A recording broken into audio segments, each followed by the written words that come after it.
하나님 아버지, 아멘. 오늘 다시 이 아침 일어나서 이렇게 말씀 앞에 모일 수 있게 해주셔서 감사하고 감사합니다. 아멘. 아버지, 오늘 주어진 이 하루를 정말 주님 곁에서 살아가게 도와주시고 주의 말씀을 따라 살아갈 수 있는 저희들에게 성령께서 도와주시옵소서. 아멘. 사랑하는 아버지, 특별히 슬픔을 당한 이기돈 박사님, 사모님에게 함께 하시고 늘 곁에서 주님이 친구가 되어 주시옵시길 간절히 바랍나이다. 아멘. 아버지, 우리가 이 땅에서는 다시 뵐 수 없지만 다시 우리가 만날 수 때는 그러한 약속 때문에 이로밖에 도와주시옵소서. 아멘. 사랑하는 주님, 또 오늘 아브라함의 생일을 우리가 더듬어 볼 때 그가 말씀을 따라 주님을 섬겼지만 또한 인간의 연약함으로 주님을 떠날 때 어떠한 죄에 빠짐을 우리에게 보여주셨습니다. 주님, 우리가 한순간도 주님을 떠나지 않게 주님 저희에게 믿음을 주시옵소서. 아멘. 주님, 또 오늘도 우리에게 속한 모든 가족들, 주님 어디에서 무엇을 하든 주님 오늘도 주님을 향해서 살아갈 수 있는 모든 가족들에게 도와주시고 주님 아멘. 이 유혹이 많은 세상 가운데서 믿음을 지킬 수 있도록 도와주시옵소서. 아멘. 아버지, 지금 말씀을 듣겠사오니 우리 마음을 열어주시옵시길 간절히 바라며 예수님 이름으로 기도드리옵나이다. 아멘. 아멘. 감사합니다. 감사합니다. 네. 창세기 12장 10절로 20절에 있는 말씀을 이미순 예. 사모님 낭독해 주시겠습니다. 예, 감사합니다. 창세기 12장 10절입니다. 그 땅에 기근이 들었으므로 아브라함이 애굽에 거류하려고 그리로 내려갔으니 이는 그 땅에 기근이 심하였습니다. 그가 애굽에 가까이 이르렀을 때에 그의 아내 사라에게 말하되 내가 알기에 그대는 아리따운 여인이라. 애굽 사람이 그대를 볼 때에 이르기를 이는 그의 아내라 하여 나는 죽이고 그대는 살리리니 원하건대 그대는 나의 누이라 하라. 그러면 내가 그대로 말미암아 안전하고 내 목숨이 그대로 말미암아 보존되리라 하니 아브라함이 애굽에 이르렀을 때 애굽 사람이 그 여인을 심히 아름다움을 보고 바로의 고관들도 그를 보고 바로 앞에서 칭찬함으로 그 여인을 바로의 궁으로 이끌어 들인지라. 이에 바로가 그로 말미암아 아브라함을 후대함으로 아브라함이 양과 소와 노비와 암수 나귀와 낙타를 얻었더라. 여호와께서 아브라함의 아내 사레의 일로 바로와 그 집에 재앙을 내리신지라. 바로가 아브라함을 불러 이르되 내가 어찌하여 나에게 이렇게 행하였느냐. 내가 어찌하여 그를 내 아내라고 내게 말하지 아니하였느냐. 내가 어찌하여 그를 누이라 하여 내가 그를 데려다가 내 아내를 삼게 하였느냐. 내 아내가 여기 있으니 이제 데려가라 하고 바로가 사람들에게 그의 일을 명하매 그들이 그와 함께 그 아내와 그의 모든 소유를 보내었더라. 아멘. 네, 감사합니다. 창세기는 크게 두 부분으로 내용적으로 분류할 수 있습니다. 먼저 1장부터 11장까지는 천지창조, 또 인간의 범죄, 선악과죠. 그리고 대홍수, 바벨탑, 이 네 가지 사건을 중심으로 처음 세상의 이야기를 담고 있습니다. 이어서 12장부터 50장까지는 아브라함과 이삭과 야곱과 요셉, 이 네 명의 인물을 중심으로 한 이스라엘의 기원, 믿음의 족장들의 이야기를 담고 있습니다. 오늘 이 창세기 12장에 있는 말씀은 처음 세상의 네 가지 사건, 천지창조, 선악과 대홍수, 바벨탑, 이 사건을 이야기를 마치고 네 명의 인물을 중심으로 한 이야기가 시작되는 부분, 이스라엘의 기원, 믿음의 족장들의 이야기, 이것이 믿음의 조상으로 알려진 아브라함부터 시작이 되었습니다. 어제 읽었던 12장 1절로 9절에 있는 말씀은 아브라함이 여호와 하나님의 말씀을 듣고 그 말씀대로 순종하는, 그래서 자신의 고향 친척 아버지 집을 떠나 하나님이 보여주실 땅으로 찾아가는 모습을 우리가 살펴봤습니다. 정말 믿음의 조상답게 행동했죠? 발바를 알지 못하고 하나님의 말씀을 순종하는 그런 모습이었습니다. 그런데 오늘 읽은 10절부터 20절까지 있는 말씀을 보면 믿음의 조상이라고 불려지기에는 너무나도 부끄러운 아브라함의 민낯을 가감없이 보여주고 있습니다. 여러분, 믿음의 조상이라고 이 성경에 아주 상징적인 인물인데요. 사실 오늘 본문에 기록된 그의 행적은 생략하는 편이 더 낫지 않겠습니까? 그런데도 믿음의 조상의 모습이라기에는 너무나도 수치스러운 그의 모습을 구태여 기록해 놓은 이유가 무엇일까요? 왜 이 아브라함의 이런 수치스러운 모습을 기록해 놓으셨을까요?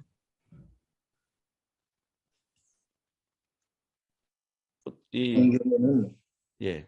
때에 가리지 아니하고 사실을 그대로 기록하기 때문에 예. 어두움과 밝음을 통하여 후세 사람들에게 경고와 각성이 되죠. 예. 우리가 믿음의 조상 해가지고 우리하고는 전혀 다른 사람, 다른 차원의 사람이라고 생각하면 우리가 실수하고 넘어질 때 역시는 역신가 보다 이렇게 생각하면서 용기가 꺾일 수 있습니다. 그런데 이 믿음의 조상이라고 불렸던 아브라함도 이런 실수를 저질렀다, 이런 연약한 모습이 있다라고 우리가 알게 된다면 우리가 더 큰 용기를 얻을 수 있겠죠. 경고도 되는 반면에 오히려 격려도 될 수가 있는 것이죠. 여러분, 약속 시간에 늦었어요. 한 10분 정도 늦었는데 참 미안합니다. 있는 사람들에게. 근데 누가 위로가 되는지 아십니까? 더 늦은 사람이 오면 저보다 조금 더 늦게 오는 사람이 위로가 되는 거예요. 이 아브라함의 이 기록은 바로 그런 목적으로 우리에게 준 것이 아닌가라고 생각을 합니다. 애굽으로 이주하게 된 배경을 10절에 설명하고 있습니다. 그 땅에 기근이 들었으므로 아브라함이 애굽에 거류하려고 그리로 내려갔으니 이는 그 땅에 기근이 심하였습니다. 이주하게 된 배경을 뭐라고 얘기하고 있죠? 기근을 두 번이나 강조하고 있습니다. 그 땅에 기근이 들었으므로 그 땅에 기근이 심하였습니다. 그러니 그때 당시의 기근이 굉장히 심했다라고 하는 것을 우리가 이 두 번의 이 강조를 통해서 알아볼 수가 있습니다. 우리 캘리포니아에도 가뭄이 굉장히 심했죠. 이스라엘 땅에 11월에서 12월 그때 우기였는데 그때 비가 없거나 부족한 해에는 특히 가뭄에 시달렸습니다. 아브라함이 가나안 땅으로 들어가자마자 바로 그때 이 기근이 발생한 것은 그의 믿음의 추가적인 시련이었습니다. 그에게 순복과 믿음 그리고 인내의 교훈들을 가르칠 것이었습니다. 심지어 약속의 땅에서조차도 음식과 축복은 여호와로부터만 온다는 것을 깨달아야 했습니다. 여러분, 우리가 오늘 불렀던 찬양, 햇빛과 그다음 또 뭐였죠? 그 가사 내용이 햇빛과 비를 주시니 우리의 힘이 되신. 네. 171장 찬미의 가사.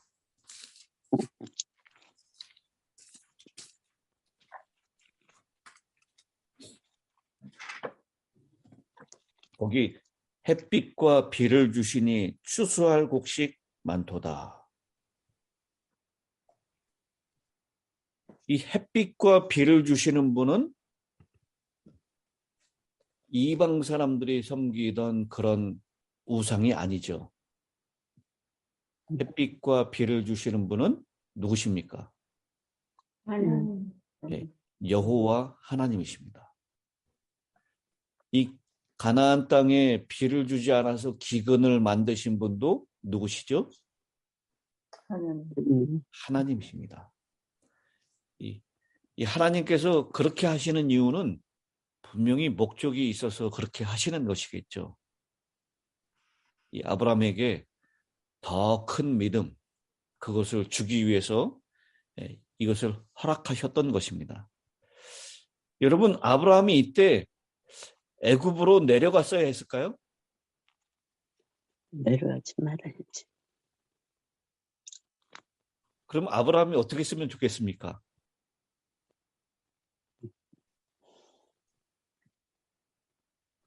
더 기도하고. 더 기도해야 될까요? 이게 오늘날 그 먹을거리가 풍족한 시대, 그래서 비만을 걱정해야 하는 시대에는 우리에게 크게 와닿지 않죠. 이 어른들이 6.25 때 먹을 것이 없어서 굶고 또 나무 껍질 벗겨서 먹었다는 이야기 들으면 요즘 아이들이 뭐라고 그러는지 아십니까? 라면 끓여 먹으면 되지. 예, 냉장고 열어서 꺼내서 먹으면 되지 왜 그때 그랬냐고. 라면이라도 끓여서 먹으면 되지. 아이들은 이해가 안 가는 거예요, 그때의 상황이. 근데 여러분, 이 당시의 기근이 정말 어떤 것보다 더 무서운 재앙 아니었습니까? 2번이나 더 이 기근에 대해서 강조했다는 것, 그 기근이 굉장히 심했다는 것을 알 수 있습니다. 여러분, 야곱 시대에도 이런 기근이 있었죠. 예. 그래서 야곱이 그 형제들이, 아들들이 어떻게 합니까? 애굽으로. 애굽으로 곡식을 사러 가죠. 그만큼 애굽은 풍족한 땅이었어요. 그 절대로 마르지 않는 나일강이라고 하는 그것이 있었기 때문에 애굽은 풍족한 땅이었습니다. 그래서 이 아브라함이 곡식을 얻기 위해서 애굽으로 내려간 것을 탓할 수는 없어요. 왜냐하면 당장 먹을 것이 없었고요. 그래서 정말 나만 믿고 고향을 떠나온 식솔들이 줄인 배를 움켜쥔 채 나날이 점점 파리해져 가고 있는 모습, 그리고 가축들은 이미 먹을 물이 없고 풀이 없어서 죽어나가기 시작하는 모습을 보면서 우리라도 그렇게 선택할 수밖에 없었을 것입니다. 애굽으로 내려간 것에 대해서는 탓할 일이 없어요, 사실은. 그런데 아브라함이 애굽으로 그 내려간 것이 어쩔 수 없는 선택이었다 할지라도 그 다음에 이 11절부터 있는 말씀이 참 믿음의 조상답지 않은 그런 모습입니다. 그가 애굽에 가까이 이르렀을 때에 그의 아내 사라에게 말하되 내가 알기에 그대는 아리따운 여인이라. 이때 이 사라의 나이가 몇 살이었어요? 60, 60세. 65세. 예, 제가 어제 말씀드렸습니다. 60. 75세였고 아브라함은 사례는 65세예요. 근데 사례가 65세인데 참 아리따웠다 그랬어요. 이게 말이 되나요? 정말로 이뻤나 보죠. 근데 지금의 65세로 생각하면 안 됩니다. 네. 사례가 127세까지 살았죠. 그러니까 이 중년 정도 됐던 거예요. 지금으로 따지면. 그러니까 이 사례의 나이가 65세였지만 아직 아기를 낳지 않은. 그리고 애굽 사람들의 피부는 좀 검은데 이 사례의 피부는 그래도 좀 하였던 것 같아요. 그리고 이 사례는 정말 아름다웠던 여인인 것 같습니다. 그래서 이 사례가 내려갔을 때도 14절에 그렇게 얘기하죠. 애굽 사람들이 그 여인이 심히 아름다움을 보았고 바로의 고관들도 그를 보고 바로 앞에서 칭찬함으로 사례가 정말 아리따운 여인이었던 것 같습니다. 그게 걱정이 될 수 있죠. 그래서 아브라함이 꾀를 내는데 바로 아내라고 하지 말고 누이 동생이라고 하라. 그렇게 얘기를 하는 것입니다. 인간의 꾀, 인간의 이 얕은 꾀는 결국 아내를 빼앗길까 봐 그랬는데 그 얕은 꾀가 해결해 주지 못하고 실제로 아내를 빼앗기게 되게 됐습니다. 그래서 바로가 15절에 보니까 바로의 궁으로 이끌었다라고 했어요. 이 사례를 어떻게 하기 위해서? 부인으로서. 아내로 삼기 위해서. 그러니까 분명한 것은 자신의 아내를 지키려고 했는데 그 인간의 얕은 꾀를 통해서 오히려 아내를 뺏기게 됐습니다. 왜냐하면 이것이 정당한 것은 다른 사람의 아내가 아니라 이 사례는 처녀라고 알았기 때문에. 그래서 이 아브라함에게 무엇을 주죠? 뇌물을 보니까 양과 소와 노비와 암수 나귀와 낙타를 주었습니다. 왜 이걸 주었을까요? 그 옛날 풍습에는 아내를 맞이하려면 그걸 다 줘야 되니까요. 결혼 지참금이에요, 이게요. 그러니까 이 사라의 오빠라고 생각하는 아브라함에게 그 사라의 후견인이라고 생각했기 때문에 결혼 지참금을 지금 아브라함에게 준 것입니다. 꼼짝없이 아내를 빼앗길 수밖에 없게 된 것이죠. 그런데 이 일 때문에 17절에 보면 바로와 그 집에 큰 재앙을 내리신지라 라고 얘기하고 있습니다. 여러분, 지금 누가 잘못한 겁니까? 아브라함이 속여가지고 바로는 정당하게 그냥 처녀인 사례를 아내로 맞이하려고 했던 거예요. 그러면 누구에게 벌을 줘야 마땅하죠? 아브라함에게 벌을 줘야 마땅합니다. 근데 누가 지금 벌을 받고 있어요? 바로와 그 집에 큰 재앙을 내렸다라고 얘기하고 있습니다. 하나님은 아브라함이 아닌 바로와 그 집에 큰 재앙을 내리고 있습니다. 여기 재앙이라고 번역된 이 원어는 네가임이라고 하는 단어예요. 근데 네가의 복수형입니다. 이 명사의 수를 명확하게 구분하는 영어 성경에서도 이것을 복수로 기록하고 있어요. 우리 한글 성경에 보면 단지 한 번의 큰 재앙으로 이해되지만 이는 사실 큰 재앙이 반복해서 일어났음을 의미하고 있는 것입니다. 큰 재앙들을 내린 거예요. 이 학자들 중에서는 이 재앙을 바로가 언약의 자손을 사라를 통해서 언약의 자손이 태어날 텐데 이 사라의 몸에 손을 댈 수 없게 만든 악한 질병이었을 것이다 라고 얘기를 합니다. 바로 이 재앙이 얼마나 컸던지 밝히고 있지는 않지만 이 재앙이 굉장히 무서웠던 것임을 확인시켜주고 있습니다. 그래서 18절부터 있는 말씀을 보세요. 바로가 아브라함을 불러서 이르되 네가 어찌하여 나에게 이렇게 행하였느냐? 네가 어찌하여 그를 내 아내라고 내게 말하지 아니하였느냐?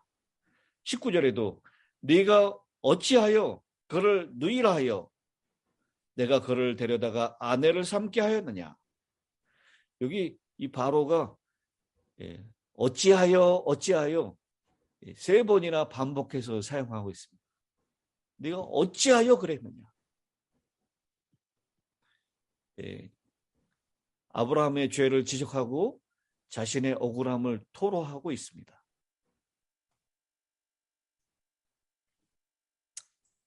그래서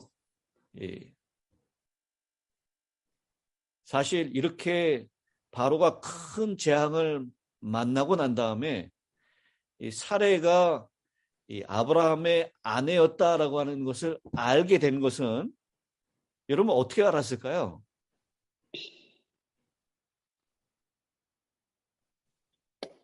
이 성경에는 기록하고 있지 않지만 우리가 이 바로가 그것을 알게 된 그것을 우리는 이렇게 생각해 볼 수 있습니다. 사레 자신이 자신의 결혼한 신분을 직접 밝혔던 아니면 나중에 창세기 20장에 아비멜렉에게 했듯이 하나님께서 직접 바로에게 말씀하셨을 수도 있습니다. 어쨌든 바로가 사라의 몸에 절대로 손을 대지 않았던 것은 사실입니다.